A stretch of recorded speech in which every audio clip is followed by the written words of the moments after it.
राज्यात पहिलं पाऊल पत्रकारितेचं जगावेगळं. नमस्कार लाईव्ह. आम्ही करणार आहोत पत्रकारिता सर्वसामान्यांसाठी, प्रत्येकाच्या सन्मानासाठी. आम्ही तुम्हाला मिळवून देणार आहोत तुमचे हक्क. आमचा लढा असणार आहे तुमच्या प्रत्येक वेदनेसाठी. नमस्कार live. WhatsApp, Facebook, Twitter, email यांच्या माध्यमातून तुम्हाला मिळणार आहे जगाची खबरबात. नमस्कार लाईव्ह, बातमी तुमच्या जवळ.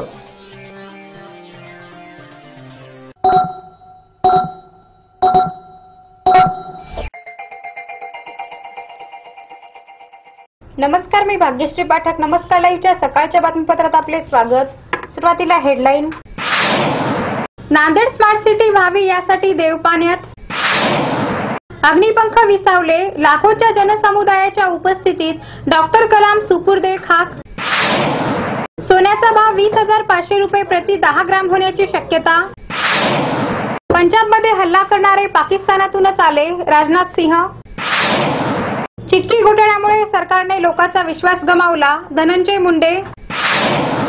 भारिप बहुजन महासंघातर्फे बिलोली तहसील समोर धरणे आंदोलन. बिलोली नगरपालिकेच्या कर्मचारी संघटनेच्या अध्यक्षपदी माधव कद्रेकर यांची बिनविरोध निवड. आता बातमीपत्र विस्ताराने. नांदेड स्मार्ट सिटी व्हावी ही आता प्रत्येक नागरिकांची इच्छा आहे. यासाठी आयुक्त खोडवेकरांनी स्मार्ट सिटी संदर्भात राज्यस्तरीय उच्च विचार समितीसमोर बुधवारी नांदेडचे सादरीकरण केले असून शहराच्या वैशिष्ट्यासह महानगरपालिकेची क्षमता, स्पर्धेबाबतची तयारी यासह महत्त्वाच्या बाबींवर प्रकाश टाकण्यात आला आहे. अभ्यासपूर्व सादरीकरण झाले असून नांदेडचा स्मार्ट सिटी समावेश होण्याची दाट शक्यता असल्याचा विश्वास आयुक्त सुशील खोडवेकर यांनी व्यक्त केला आहे. या स्पर्धेचा निकाल शुक्रवारी अपेक्षित आहे. केंद्र शासनाने जाहीर केलेल्या स्मार्ट सिटी स्पर्धेत राज्यातील 10 शहरांची निवड करण्यात येणार आहे. त्यासाठी राज्य शासनाने राज्यातील 1 लाखाहून अधिक लोकसंख्या असलेल्या पालिकांना ऑनलाईन अर्ज भरून या स्पर्धेत सहभागी होण्याचे आवाहन केले होते. त्यानंतर आलेल्या अर्जातून 20 शहरांची निवड करण्यात आली असून त्यांना मुंबईला मंत्रालयातील 6व्या मजल्या मुख्य सचिवांकडे राज्यस्तरीय उच्चाधिकार समितीसमोर सादरीकरणासाठी बोलविण्यात आले होते. 28 जुलै रोजी 10 पालिकांना सादरीकरण करायचे होते. नांदेड महापालिकेच्या वतीने आयुक्त सुशील खोडवेकर यांनी बुधवारी दुपारी 3:30 वाजता सादरीकरण केले. त्यांनी नांदेडची अभ्यासपूर्व माहिती शक्ती प्रदान समितीसमोर सादर केली. यावेळी राज्याचे मुख्य सचिव स्वाधीन क्षत्रिय, नगर सचिव विभागाच्या प्रधान सचिव मनीषा म्हैसेकर यांच्यासह इतर अधिकारी, वित्तीय संस्थांचे सदस्य आणि सल्लागार उपस्थित होते. प्रत्येकाला 10 ते 12 मिनिटाचा अवधी देण्यात आला होता.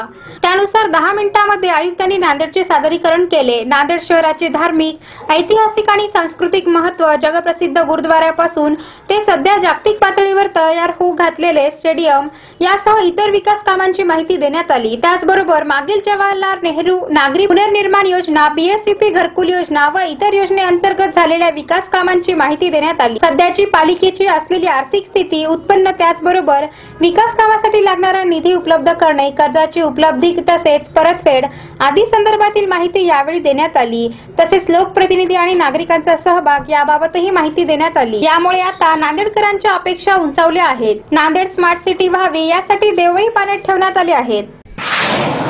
भारताला 2020 पर्यंत जागतिक महासत्ता बनवण्याचं स्वप्न पाहणारे आणि हजारो तरुणांच्या स्वप्नांना दिशा देणारे अग्निपंख आज विसावले. डॉक्टर एपीजे अब्दुल कलाम यांना आज शोकाकुल वातावरणात आणि शासकीय इतमामात अखेरचा निरोप देण्यात आला. रामेश्वर पासून अवघ्या काही किलोमीटर अंतरावर असलेल्या पाईक्रब्बू येथे डॉक्टर कलाम सुपुर्दे खाक करण्यात आले. डॉक्टर अब्दुल कलाम यांना अखेरचा निरोप देण्यासाठी पंतप्रधान नरेंद्र मोदी, संरक्षण मंत्री मनोहर पर्रिकर, केंद्रीय मंत्री व्यंकय्या नायडू, काँग्रेस उपाध्यक्ष राहुल गांधी यांच्यासह अनेक दिग्गज नेते उपस्थित होते. या दरम्यान तिन्ही सैन्य दलाच्या प्रमुखांकडून कलाम यांना मानवंदना देण्यात आली.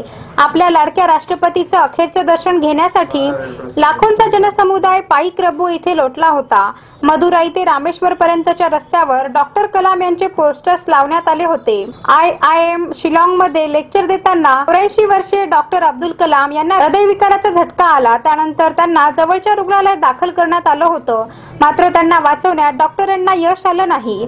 डॉक्टर अब्दुल कलाम हे भारताचे 11वे राष्ट्रपती होते. 2002 ते 2007 असा त्यांचा कार्यकाळ होता. मिसाईल मॅन नावाने ओळखले जाणारे डॉक्टर कलाम यांनी 1998 मध्ये पोखरण 2 च्या चाचणीत महत्त्वाची भूमिका बजावली होती.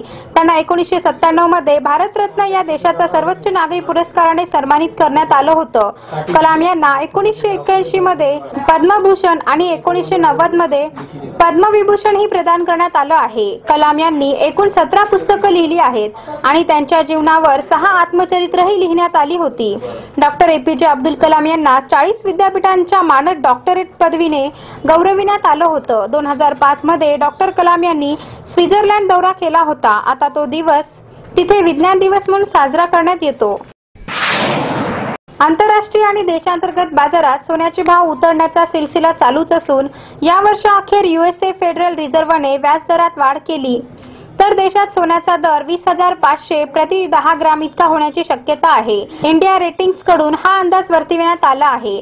सोन्यासोबतच अन्य किमती धातूच्या दरात देखील आंतरराष्ट्रीय बाजारपेठात उतरण्याची शक्यता आहे. किमती धातूचे दर $900 ते $1,050 प्रति औंस इतकी कमी होण्याची शक्यता वर्तविण्यात येत आहे. चीन आणि भारतातून होणारी सोन्याची मागणी घटली आहे तर अमेरिकेत लवकरच व्याजदरामध्ये घट होण्याच्या शक्यतेने सोन्याच्या किमतीवरील दबाव वाढत आहे. तज्ञांच्या मते आगामी काही दिवसांमध्ये सोन्याच्या किमतीत घट होण्याची दाट शक्यता आहे. सोन्यामध्ये गुंतवणूक करणाऱ्यांना उणे परतावा देण्याचे हे 3रे वर्ष ठरले आहे. त्यामुळेच गुंतवणूकदार सोन्याऐवजी अन्यत्र गुंतवणूक करीत आहेत. दुसरीकडे सामान्य गुंतवणूकदार सोने आणखी स्वस्त होण्याची वाट पाहत आहेत. त्यामुळे सोन्याची मागणी घटत आहे असेही सांगण्यात येत आहे. वेळ झाली आहे छोट्याशा विश्रांतीची. तुम्ही एकत्र नमस्कार लाईव्हचे सकाळचं बातमीपत्र. शुभेच्छा पाठवा सुंदर बुकेसह संपूर्ण भारतात आणि 190 देशात कुठेही बुके पाठवण्याची सोय फक्त फ्लॉवर अँड फ्लॉवर्सवर. Bouquet, stage decoration, room decoration आणि कार डेकोरेशनचे सृजनशील नाव flower and flowers, centre point, Shivajinagar, Nanded. संपर्क 73 50 62 56 56. प्रत्येक समारंभाची रंगत वाढवतात ती फुलं आणि फुलाची रंगत वाढवतात flower and flowers. Wooden, ceramic आणि ग्लास फ्लॉवर पॉटसाठी तसेच स्टेज डेकोरेशन, रूम डेकोरेशन आणि कार डेकोरेशन साठी संपर्क करा. Flower and flowers, Shivajinagar, Nanded. संपर्क 73 50 62 56 56. फ्लावर्स सोबत चॉकलेटचा sale. Heart shape chocolate, lip shape chocolate,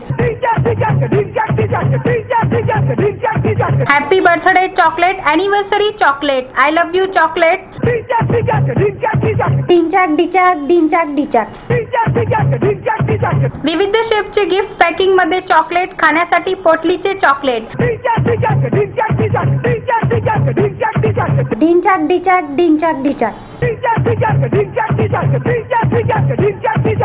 विश्रांतीनंतर पुन्हा एकदा आपले स्वागत. पंजाबमधील गुरदासपूरमध्ये घुसलेले अतिरेकी हल्लेखोर पाकिस्तानातूनच आल्याचं केंद्रीय गृहमंत्री राजनाथ सिंह यांनी संसदेत केलेल्या निवेदनात स्पष्ट केलं आहे. या पाकिस्तानी हल्लेखोरांनी एका पोलीस स्टेशनवर हल्ला केला. या हल्ल्यात एका वरिष्ठ पोलीस अधिकाऱ्यासह 7 जण ठार झाले. पंजाब पोलिसांनी तब्बल 12 तासाच्या चिवट झुंजीनंतर या 3 हल्लेखोरांना कंठस्थान घातलं. पाकिस्तानी सीमेतून आलेल्या या हल्लेखोरांना पंजाब पोलिसांनी यमसदनी धाडलं. यापुढे पाकिस्तानी अतिरेक्यांवर अशी सडेतोड कारवाई केली जाईल असा इशारा केंद्रीय गृहमंत्र्यांनी दिला. गुरदासपूरमध्ये घुसलेल्या या हल्लेखोरांकडे एस उपकरण असल्याचे सांगून रावी नदीतून त्यांनी सीमा ओलांडल्याचंही आपल्या निवेदनात म्हटलं. हे 3ही हल्लेखोर लष्करी वेशात होते. तसंच त्यांच्याकडे AK-47 रायफल आणि चीनी बनावटीची ग्रेनेड होते. पहिल्यांदा त्यांनी एका प्रवासी बसवर गोळीबार केला आणि रस्त्यावरील एका मारुती गाडी ताब्यात घेतली. या मारुती गाडीने त्यांनी दीनानगर पोलीस स्टेशनवर हल्ला केला. पंजाब पोलिसांना या 3पैकी किमान एकाला तरी जिवंत पकडायचं होतं. म्हणूनच ही चकमक तब्बल 12 तास चालल्याचं राजनाथ सिंह यांनी सभागृहाला सांगितलं. चिक्की खरेदी प्रकरणातील गैरव्यवहारावरून विधान परिषदेतील विरोधी पक्षनेते धनंजय मुंडे यांनी राज्याच्या महिला व बालकल्याण मंत्री पंकजा मुंडे यांच्या कारभारावर गुरुवारी घणाघाती टीका केली.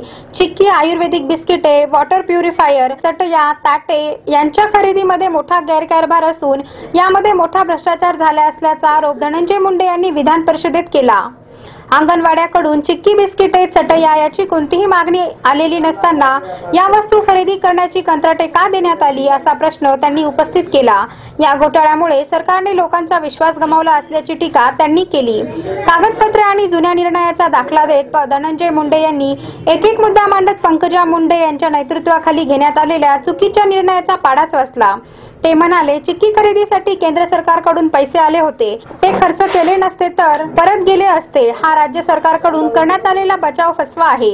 हे पैसे डिसेंबरमध्ये आले होते, मात्र ते मे मध्ये खर्च करण्यात आले. आयुर्वेदिक बिस्किटे खरेदी करण्याचा मूळचा प्रस्ताव 95 लाखाचा होता, मात्र तो रद्द करून 5 कोटी खरेदी करण्यात आली. त्याचबरोबर ही बिस्किटे खरेदी करण्यासाठी ज्या गोवर्धन आयुर फार्माला कंत्राट देण्यात आलं, त्यांच्याकडे ही बिस्किटे बनवण्याचा परवानाच नाही. याकडे धनंजय मुंडे यांनी लक्ष वेधले. चिक्कीमध्ये आळ्या असल्याचे प्रकरण नगर जिल्ह्यातील पारनेरमधील शिवसेनेच्या नेत्याने बाहेर काढले. मात्र या संदर्भात माझ्यावर विनाकारण आरोप करण्यात आल्याचे सांगून ते म्हणाले, या सरकारने पाण्यातही भ्रष्टाचार केला आहे. वॉटर प्युरिफायर खरेदी करण्याचे कंत्राट दर करारा आधीच देण्यात आले. आयुक्तांनी 4,500 रुपये किमतीचा वॉटर प्युरिफायर खरेदी करण्याचा प्रस्ताव मांडला असताना प्रत्यक्षात 5,200 रुपये किमतीचा वॉटर प्युरिफायर खरेदी करण्याचा निर्णय घेण्यात आला. किंमत वाढवून का खरेदी करण्यात आली याचा प्रश्न त्यांनी उपस्थित केला. राज्यातील अंगणवाड्यांची खोली 10 बाय 10 ची असताना 10 बाय 14 या आकाराच्या चटया खरेदी करण्याचा निर्णय घेण्यात आल्यामुळे सध्या सर्व ठिकाणी चटया पडून आहेत, असा आरोप धनंजय मुंडे यांनी केला. ज्या संस्था स्वतः उत्पादन करतात त्यांनाच दर करार पद्धतीने कंत्राट देता येते, मात्र स्टील ताटाच्या खरेदीमध्ये उत्पादन न करणाऱ्या संस्थेला कंत्राट दिल्याचेही त्यांनी सभागृहात सांगितले. बिलोली नगरपालिकेच्या कर्मचारी संघटनेची बैठक पूर्व सचिव गणेश फाळके यांच्या अध्यक्षतेखाली संपन्न झाली. 29 जुलै रोजी नगरपालिकेच्या सभागृहामध्ये सर्व विभागाचे कर्मचारी उपस्थित होते. बिलोली नगरपालिकेच्या कर्मचारी संघटनेच्या अध्यक्षपदी माधव कद्रेकर आणि सचिवपदी संग्रामसिंह चव्हाण यांची बिनविरोध निवड करण्यात आली. बिलोली नगरपालिकेच्या कर्मचारी संघटनेची नवीन कार्यकारिणी अशा प्रकारे आहे: माधव कद्रेकर अध्यक्ष, गंगाधर जेठे उपाध्यक्ष, संग्रामसिंह चव्हाण सचिव, कार्यकारी अध्यक्ष राम गादगे यांची बिनविरोध निवड करण्यात आली. नवीन अध्यक्ष माधव कद्रेकर यांनी सर्व कर्मचाऱ्यांच्या वेतन देयके, सेवानिवृत्ती वेतन, अनुदान राशी याच्यासाठी आपण प्रयत्न करणार असल्याचे आश्वासन दिले, अशी माहिती आमचे बिलोलीचे वार्ताहर कुरेशी यांनी दिली आहे. आता बातम्या संक्षिप्त स्वरूपात. 2022 पर्यंत भारत जगातील सर्वाधिक लोकसंख्येचा देश. चिक्की घोटाळ्यावर महिला बाल कल्याण मंत्री पंकजा मुंडे यांचं विधान परिषदेत स्पष्टीकरण.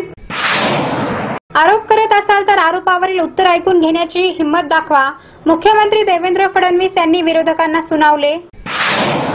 काँग्रेस उपाध्यक्ष राहुल गांधी उद्या सकाळी film and television institute of इंडियाला भेट देणार.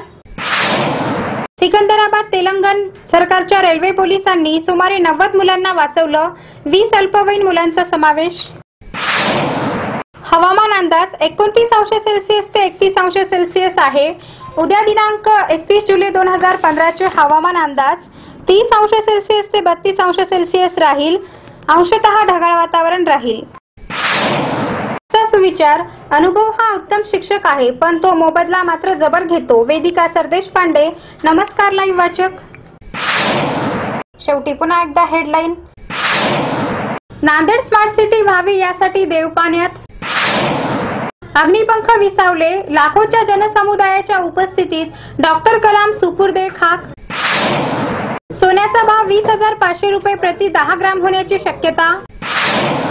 पंजाबमध्ये हल्ला करणारे पाकिस्तानातूनच आले, राजनाथ सिंह. चिक्की घोटाळ्यामुळे सरकारने लोकांचा विश्वास गमावला, धनंजय मुंडे. भारिप बहुजन महासंघातर्फे बिलोली तहसील समोर धरणे आंदोलन. बिलोली नगरपालिकेच्या कर्मचारी संघटनेच्या अध्यक्षपदी माधव कद्रेकर यांची बिनविरोध निवड. आणि याचबरोबर नमस्कार लाईव्हचं सकाळचं बातमीपत्र संपलं. पुन्हा भेटू, तोपर्यंत नमस्कार. जग आता जवळ आले. जवळ म्हणजे किती? अगदी तुमच्या मुठ्ठीमध्ये. तुम्हाला माहित नसतं की तुमच्या आजूबाजूला घडते काय, पण मी सुदेशना धुतमल सांगणार आहे तुम्हाला आजूबाजूच्या ताज्या घडामोडी. नमस्कार लाईव्ह बातमी तुमच्याजवळ.